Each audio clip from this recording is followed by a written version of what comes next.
It wasn't until I spent more time reflecting, going to the retreats, really appreciating how my relationship with God was really the center of everything else. It sort of gradually developed over time. This is In Good Faith, listening to first-person experiences of faith and belief. On In Good Faith, it's our privilege to hear stories and accounts from believers told in their own words. Our hope is to listen with an open heart, celebrating the power of faith and belief and what those stories mean to the ones who tell them. I'm speaking in good faith today with author and executive and professor Harry Kraemer, Jr. Harry, thank you for being with me. Great to be with you, Steve. Harry is a professor of management and strategy at Northwestern University's Kellogg School of Management, where he teaches in the BA and Executive MBA programs. He's been a Professor of the Year and executive partner with Madison Dearborn Partners, a large private equity firm in the U.S., and he's former chairman and CEO of Baxter International, a multi-billion-dollar global healthcare company, and he's the best-selling author of several books, first From Values to Action, then Becoming the Best, and the one we're going to talk about today called Your 168. I'm a little bit tired hearing of all the things that are on your resume, Harry, but it seems that you do find time to make things balance. Steve, I definitely try. I think everything in life, as I know you do, it really comes down to balance and how do you balance all dimensions of your life. So I'm very, very focused on that. Well, let's start off with the title, Your 168, and this is not blood pressure. What does this number mean? Yeah, I hope it's not blood pressure. No, so Steve, I always tell folks that I was a math major in college at Lawrence University, and people say, what's the significance of this 168? I said, most important number. And they'll say, well, I don't know what it is. And I said, well, Joe, when you're working really, really hard for you, how hard are you working? He says, well, then I'm working 24/7. And I said, all right, well, multiply it out, okay? 24 times 7, if you carry the 2, it's usually 168. Every one of us has 168 hours in a week. That's what you got. And how you think about that, how you prioritize that, I think has an awful lot to do with how you live your life. I remember once being in a church group for my congregation at home, and they said, write down all the things that are priorities. I came up with maybe 3 or 4, and they said, and put them in order. And I put my family first, and then they said, now put down how many hours you spend on each of them. Well, I had said my family was first, but they were actually the last as far as amount of time I was committing. That was a big surprise to me. Yeah, well, it's funny, Steve, you did a very good exercise, and you're obviously a pretty honest guy with yourself because you've locked into what most people struggle with, right? Most people literally think about all the things they want to do, and I always have to remind them you're probably only going to get about a third of the things done that you really want to get to do, and people say, okay, well, I'll just go faster and faster.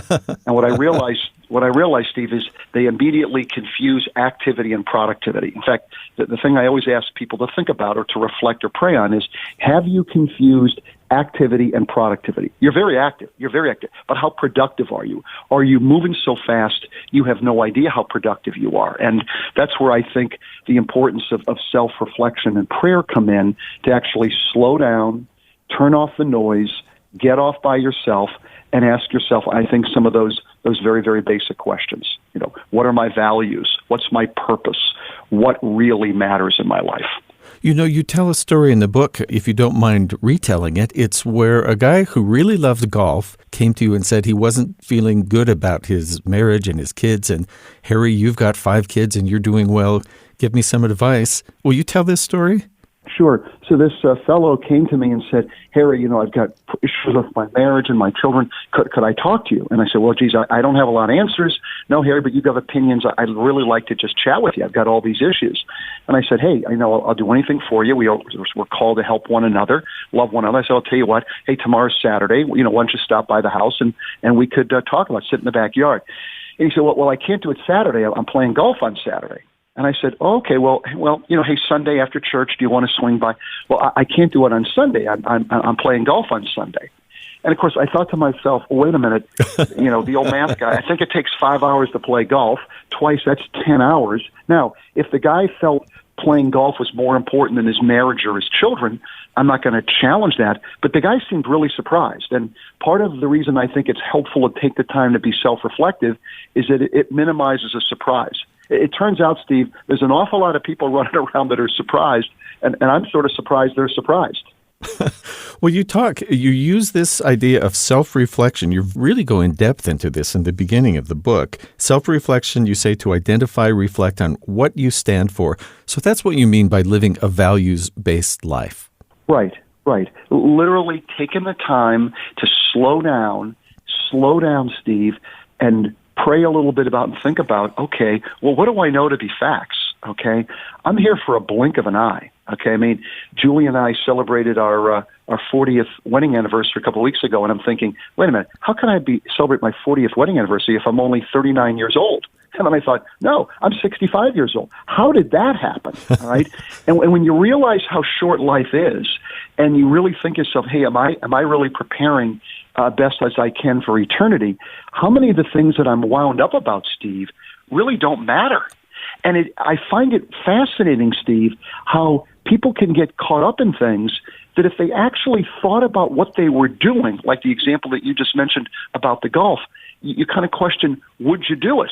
In fact, another one, Steve, and I was very fortunate because I picked up a lot of these things from my dad and my grandfather. I don't know if I mentioned this in the book, but I can remember, Steve, being a small child, and my father would say to me, Harry, have you ever seen a hearse with a coffin in it going to a cemetery with a U-Haul attached to it?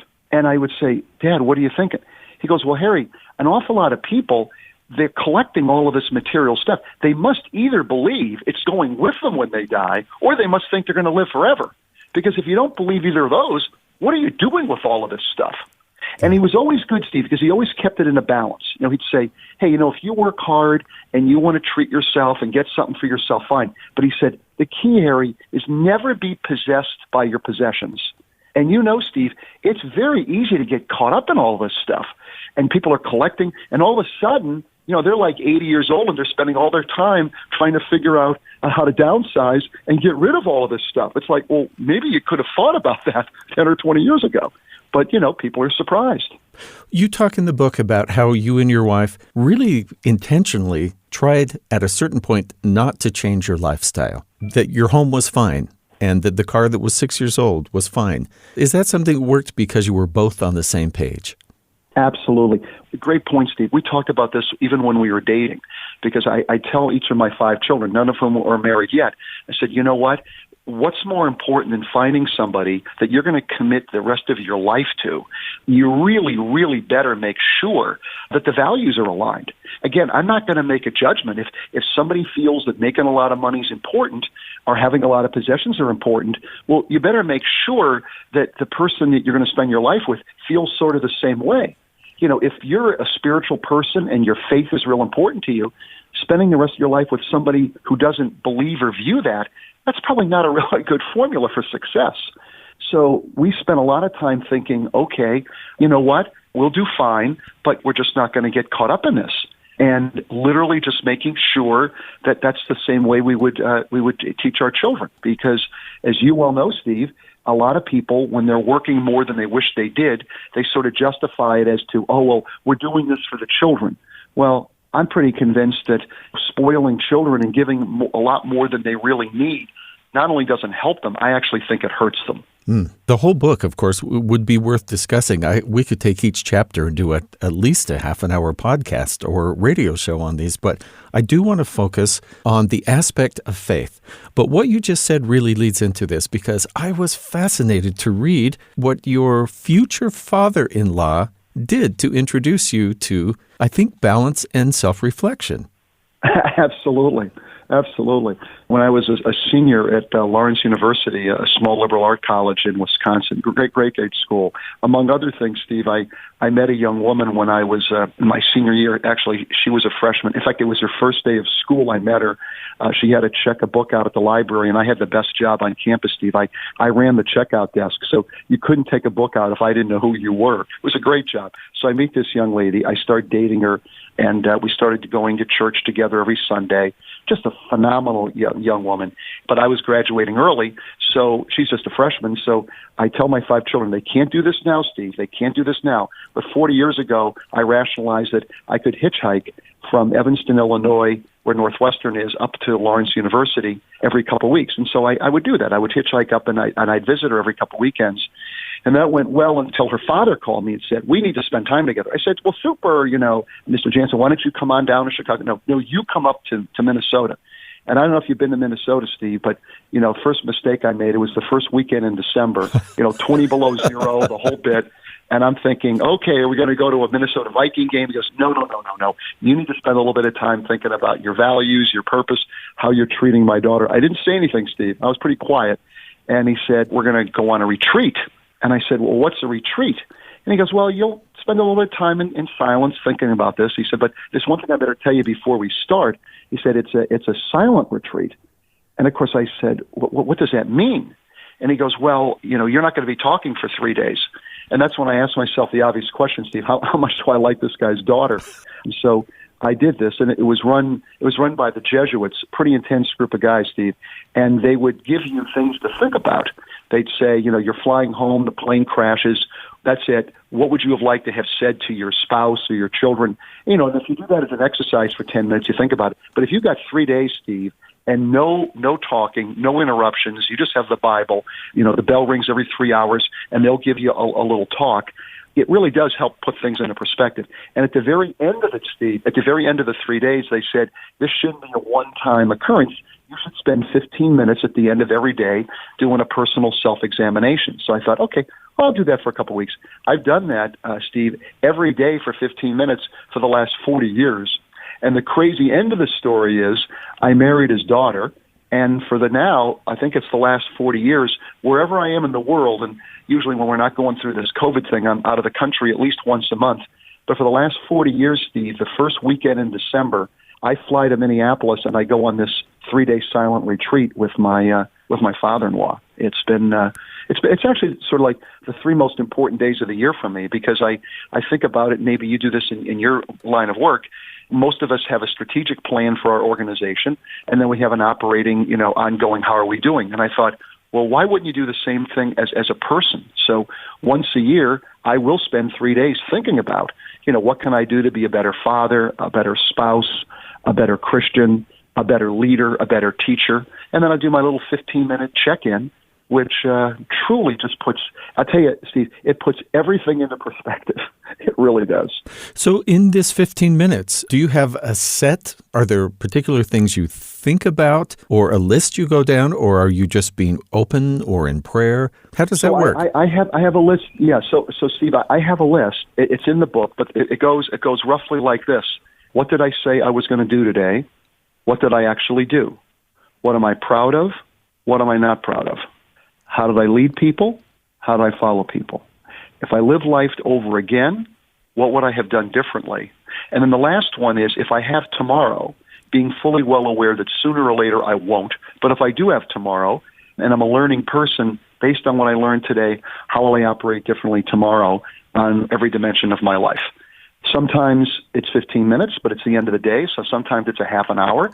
Sometimes it's an hour. It literally, and folks will say to me, well, do you do it every day? And I said, well, yeah.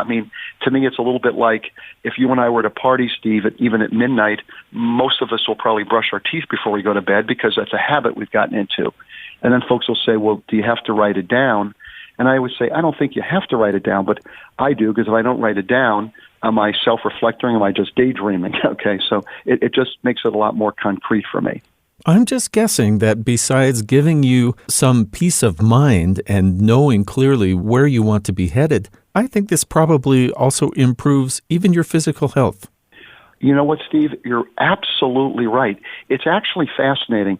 And to give you a little perspective on how right you are on this one, I can talk to any person and I'll say, all right, where do you spend more time than you wish you did in things that really don't matter? Well, the list that usually comes up, Steve, is a list that includes worry, fear, anxiety, pressure, and let's not forget about stress.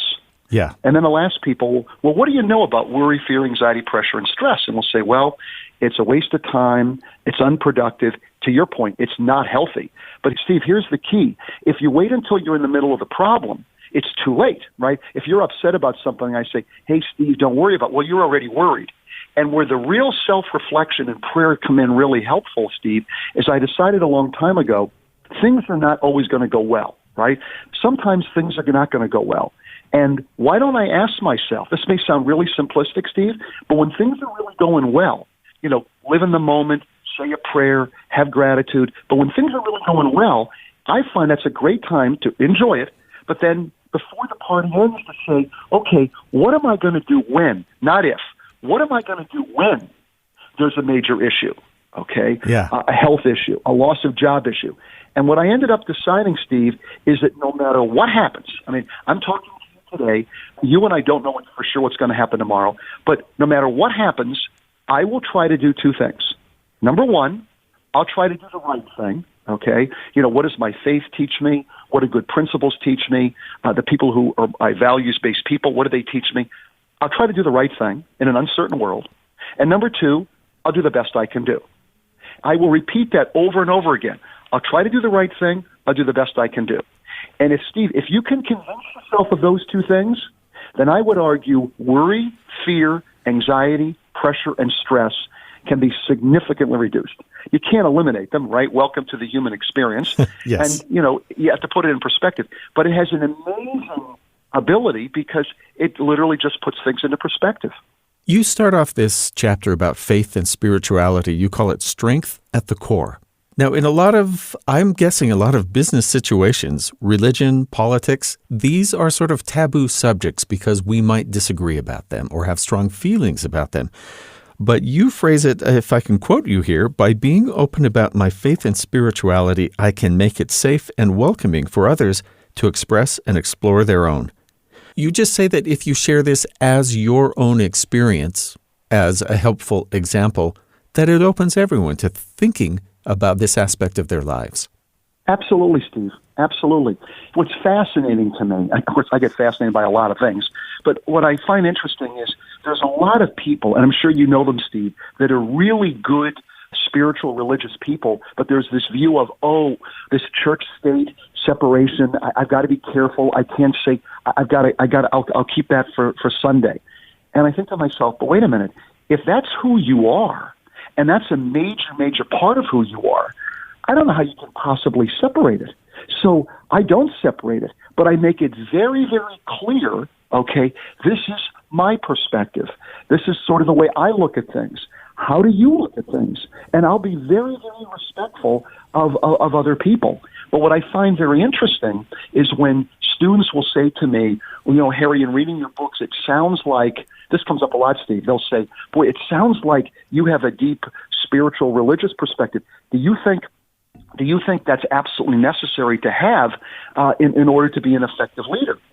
And I'll say, well, opinion, not answer, opinion. For me, it's everything. Now, is it possible for other people? Maybe. I don't know. But for me, it's to the core. And when you think about what satisfies you the most, Steve, they'll ask me about self-reflection. I'll tell them the story I told you about the retreats that I go on and so on. And I find it absolutely fascinating, Steve, that after every class, there'll be one or two students that'll send me an email saying, I haven't been to church since I was in high school. Could I just talk to you about this and why you think this is important? And I think to myself, boy, just having one person come to me, I think that answers why I love doing what I do, to try to bring people a little closer to a spiritual perspective, regardless. And if the person turns out that they're not interested, or they end up being agnostic or atheist, whatever, okay, this is who I am, and this is core to who I am, and certainly not anything that I'm going to separate out. Well, it sounds like the sharing and not only sharing your own perspective, but inviting that of others opens people up to this is not a contest of any kind. It's just how are we living our lives in this area? And it's interesting, Steve. I was mentioning to somebody earlier today, if you think about what's going on in the country right now, and we won't get into a whole political thing, but you just look at how unbelievably bipolar things have become. And I really do believe it's because many, many people are not taking the time to have what I call a balanced perspective, to at least take the time to understand other perspectives. Many of us understand our view, but we don't take the time. I always like to quote St. Francis of seek to understand before you're understood. I say that several times a day. I seek to understand before I'm understood. So if I'm having a discussion with you, Steve, and you say something, I will try to never say, well, Steve, I don't understand where you're coming from. Because I actually think, Steve, that that's ignorant. If I take the time, I can understand your perspective, and then I'll decide, do I agree or disagree?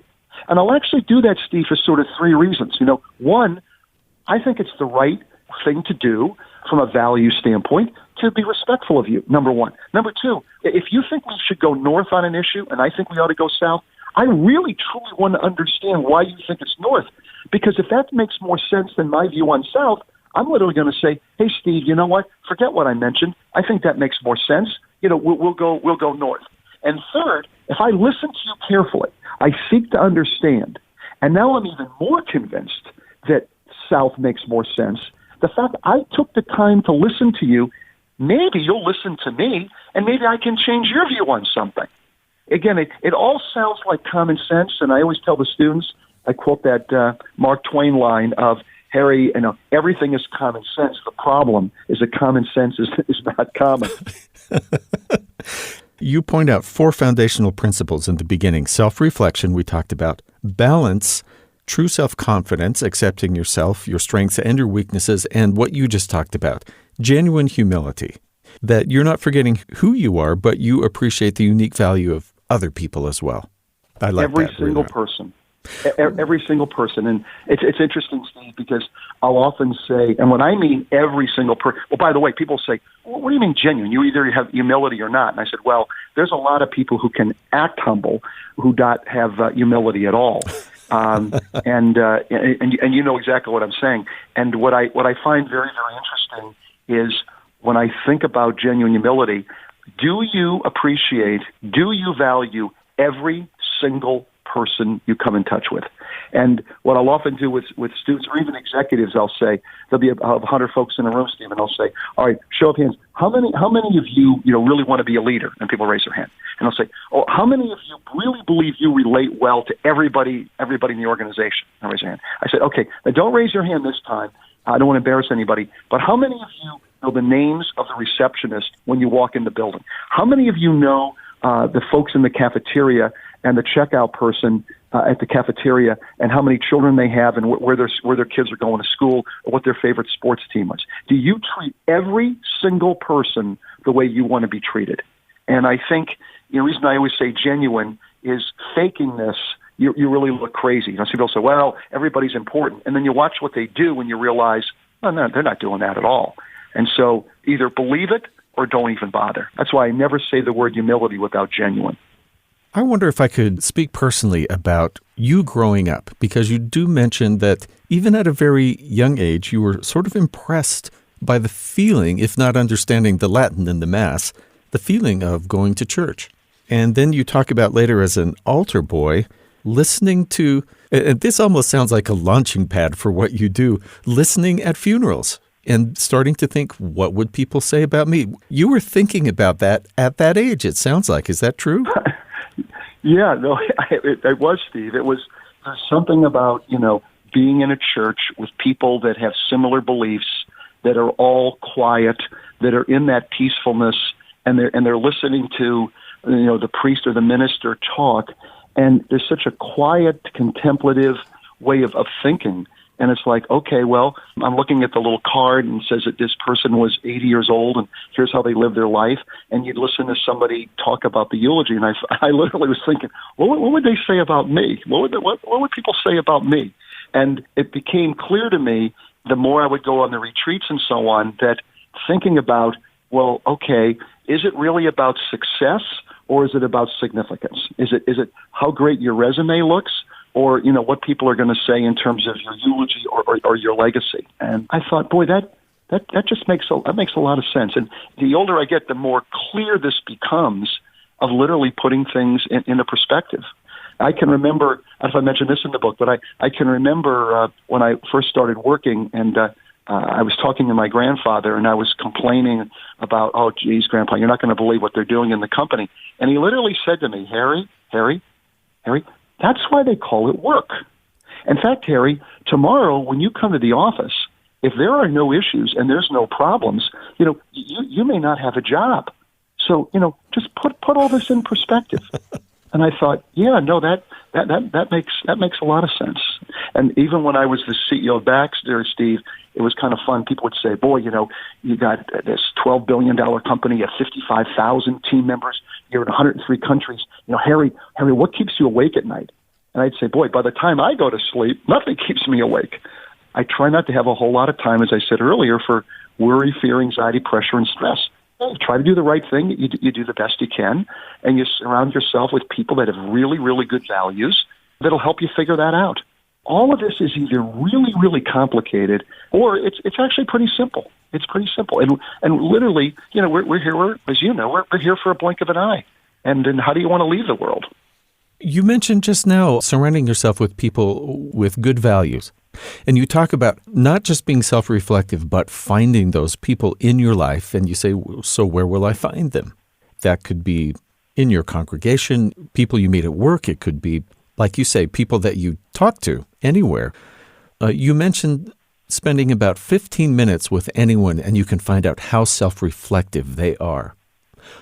Are you surprised by the number of people who are just hurtling headlong into the future in their work without any self-reflection? Oh, Steve, you ask phenomenal questions. It is amazing to me.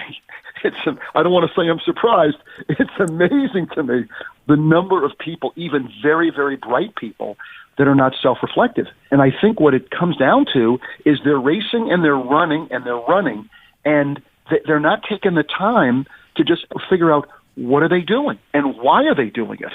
And when you talk to some people, I'm sure this has happened to you, Steve, I find it very insightful. You'll talk to some people and you'll say, why are you doing this? And very often the look on their face, somebody described it to me as MEGO, M-E-G-O. When you say, why are you doing this? M-E-G-O. My eyes glaze over. I don't think they even thought about why they're doing it. They're just in motion. And part of it is because, well, that's kind of what everybody else is doing. And as you know, Steve, it's very easy to worry about, well, what is everybody else going to think? Which, again, reminds me of you talk about how lucky you can be. I may have mentioned this in one of the earlier books, Steve, but one of the things I remember very clearly is when my parents retired, they decided they wanted to go around to nursing homes every week and perform little shows. My dad liked to sing, my mother played the piano, and they put on these little shows. And I would occasionally go to these shows. And it was fun because after the show, you'd be sitting around and they'd have like coffee and cake. And all of these people would be in their 80s or 90s. And I just found it fascinating to talk to these people. They'd been in the movie, they've seen the movie. We're struggling with being a teenager or, in their early 20s. And I remember talking to one guy, and it had a big impact on me. Talking to one guy, and I said, well, what did you do or whatever? And he's in his 80s, and he said, well, I'll just tell you, young fella. He said, when I was, 40 or 45 years old, he was a lawyer. He said, I decided I didn't like the law and I really wanted to teach. But he said, you know what? I decided I couldn't do that, and I had to keep up being a lawyer. And he said, the reason I did that was, he said, I was really worried. What would people think? What would people think if I stepped out of my law job? And he said, now let me tell you the way I look at the world now, Harry. He goes, at 85, I've decided every single one of us, including you, Harry, can divide all the people in the world into two groups. He said the first group, if you're really lucky, if you're really blessed, could be as many as 10, 12 people. And then you got everybody else. Now, he said this group of 10 or 12 people, up to maybe, if you're lucky, these are the people who truly, truly love you. It's your family. It's your spouse. It's your relatives. It's a couple of really, really close friends.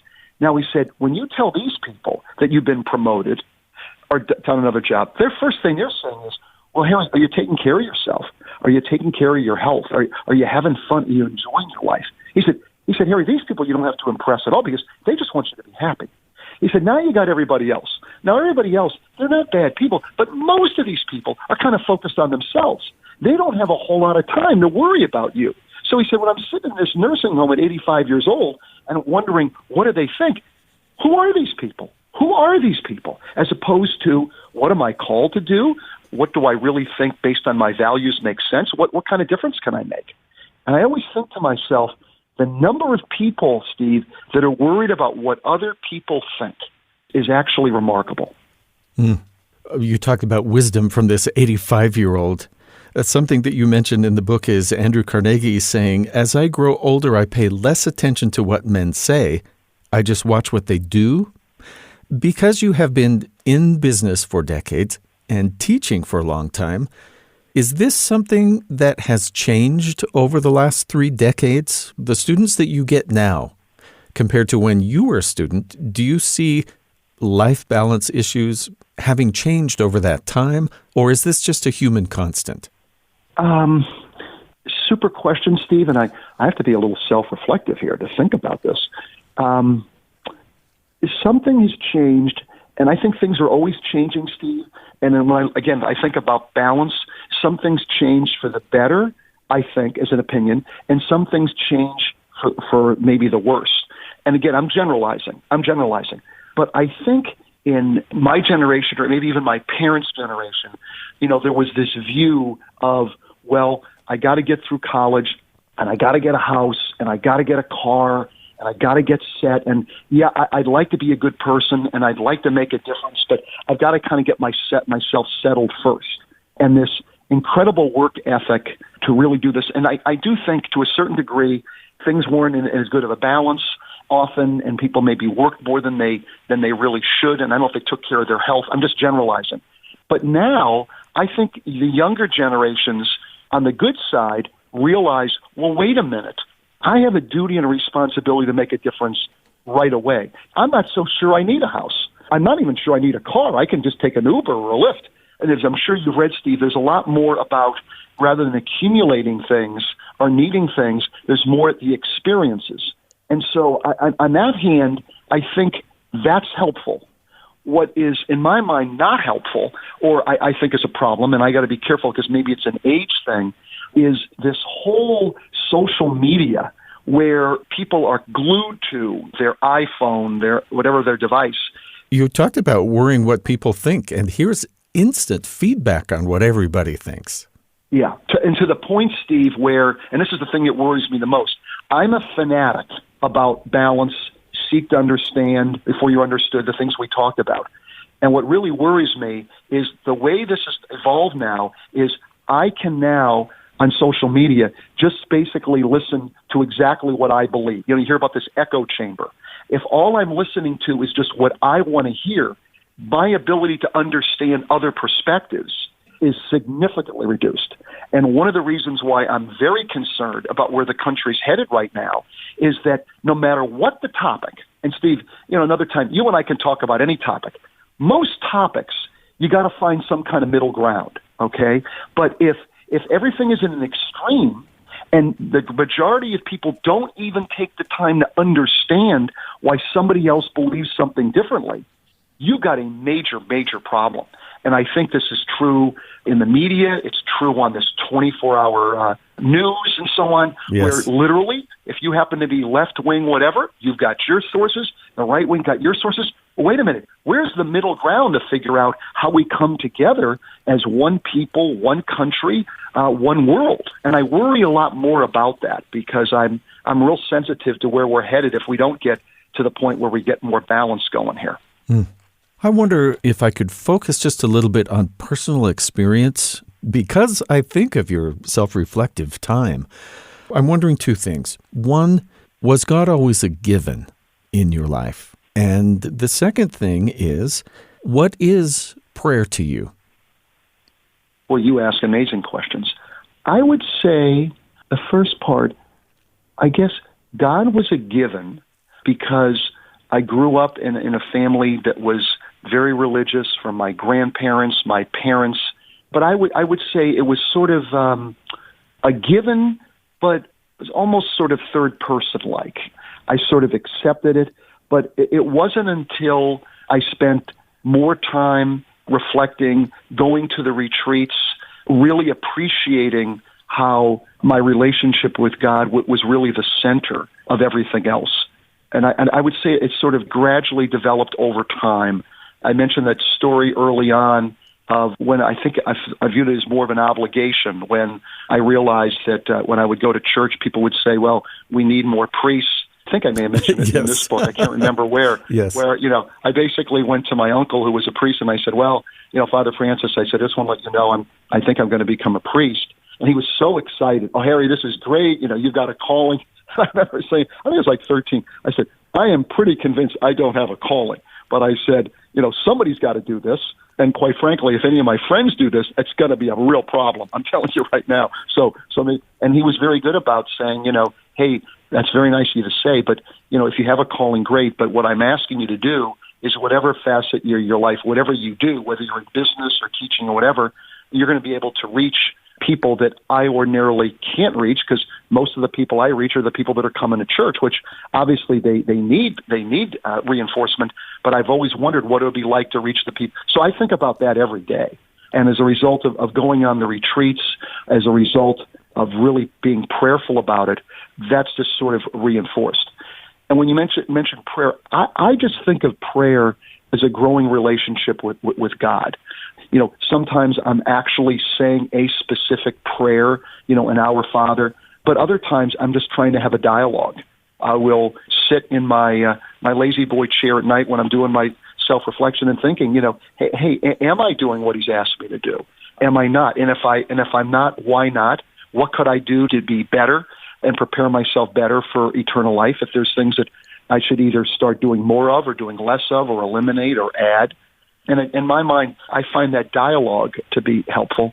And I think the reinforcement of going to church where, there's something electric to me about being with a group of people in silence that often serves as a big reinforcement to me. In fact, I'll tell you, the silence piece, particularly related to the retreat, Steve, we always have fun because I always go as I told you, that first weekend in December for 3.5 days. And on the way to having 5 children, Julie would always say, Harry, this is great. This is fantastic. But, Harry, this year we have 3 children. I'm pregnant. Harry, that first weekend in December, that's not a good week this year. I mean, could you go another week?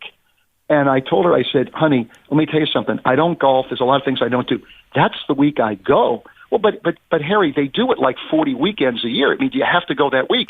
And I said, but Julie, to be honest, honey, that's the week I go. That's the week the 60-some guys that I go with, that's the week we all go. But being a very bright lady, she said, but Harry, you don't talk to any of these people. I said, no, I don't.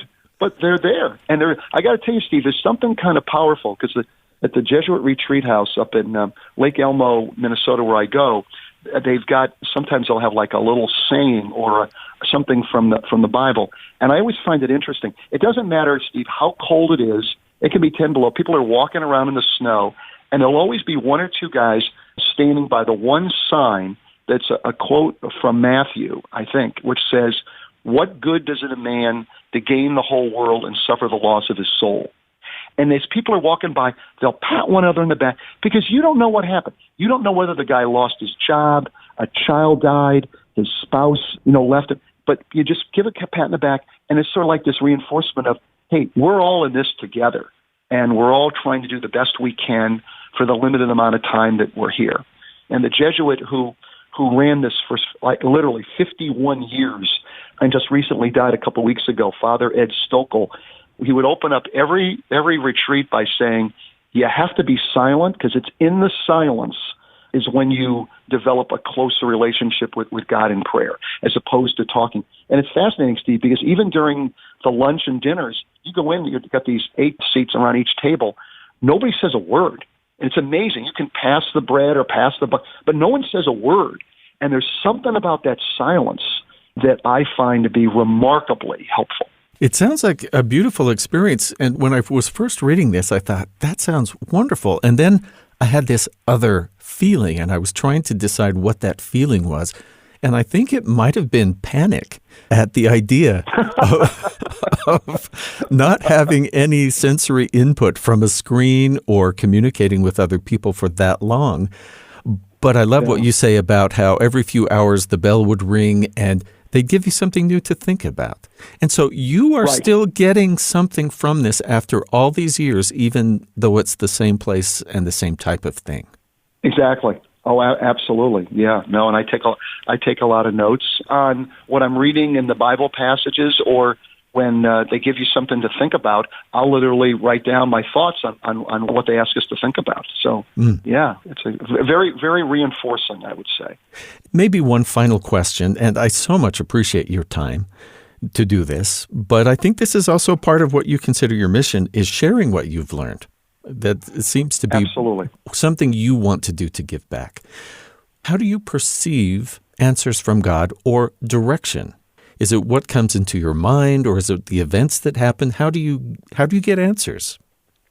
I would say from prayer, from finding people who I learn are very values-oriented, very spiritual. Like, for example, when I was thinking about whether I should teach or not, I said, well, I don't know. And they would say, well, Harry, you've got the gift of telling stories and being high energy level. And Harry, that impact that could have on others to bring them closer to a spiritual, religious perspective, Harry, in your own way. And the fact, Harry, that, you are a business guy, because most people that have been a business person or a CEO of a company, people are interested in them, but not thinking about them in that light. So you've got a perspective to share that we think could add tremendously to what God's calling you to do. And I thought, yeah, no, that makes sense.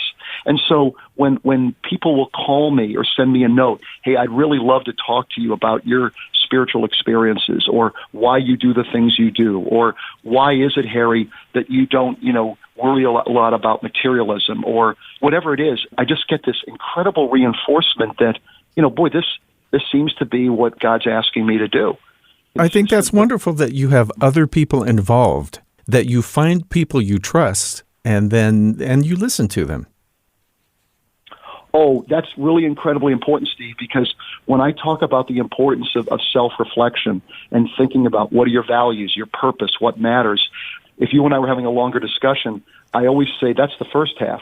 But the second half, Steve, is you've got to find people that you can share this with, who can share their ideas with you, just to make sure that, that you're not living in a dream world. I mean, as Julie will often say to me, Steve, Harry, left to your own devices, you could convince yourself of anything. Do you want to know what I think? Now, the answer to that question, Steve, it better be yes, Steve, or I'm in a lot of trouble, Yes. a lot of trouble.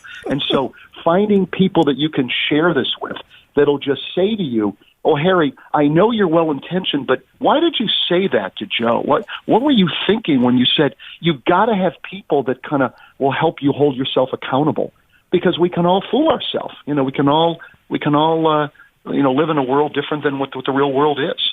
Harry, a final question, and this is a traditional one for the show, which is, what should I ask you that I don't know to ask you? Steve, your questions were so thorough. I think. Oh, you know what? I will add one more thing, just for something to think about. I get asked several times a day from friends, neighbors, acquaintances, Harry, how you doing? I mean, with this stuff, how are you doing? And lately, what I've been doing is I'll say, how am I doing? Well, let me think about that. 185,000 people around the world have died. Almost 30 million Americans are unemployed, have lost their jobs. How am I doing? You know what? I'm very blessed. I'm doing very well. I think what I'm called to do is to help as many people as I possibly can. All I have, like many of us, I have some minor inconveniences. Okay, my biggest problem is I can't go to the gym and I can't go to the movies, Steve, I don't think I have a whole lot of problems. No. There's a lot of people that have got major issues, and how can we be helpful to them, and how can we help them and pray for them so that we're able to potentially get through this. That's the way I think about it. And maybe the last thing I'd say, Steve, is if I went through a lot of those questions pretty quickly, and what my students at Kellogg did a couple of years ago, because I give a lot of talks for this organization in Africa, the 1 Acre Fund in Africa. They set up a website for me with all of the questions, all the self-reflection balance. It's just harrykraemer.org, and somebody can always send me a message, and I respond to every email that I receive, Steve. So it's been a pleasure chatting with you. Harry Kraemer, Kraemer, Harry Kraemer Jr., author of Your 168, Finding Purpose and Satisfaction in a Values-Based Life. We've barely scratched the surface of the different areas, the different buckets of life in here, but I've loved what you've said about faith and belief and connecting it to having a good life. Harry, thank you so much. Thank you, Steve. Great to be with you. That's our time for today. Thanks to Dr. Harry Kraemer Jr. for generously sharing his stories and his faith. In Good Faith is committed to the idea that we all benefit from hearing people of widely varying backgrounds share their personal experience with faith and belief. In fact, we think people with such experience deserve some of our best listening. Email us at ingoodfaith@byu.edu. And if you enjoy the show, be sure you leave a review in Apple Podcasts or wherever you get your podcasts and help spread the word. All of our episodes are online at byuradio.org/ingoodfaith. In Good Faith is a production of BYU Radio. I'm Stephen Cat Perry. I hope you'll join me again soon, right here in Good Faith.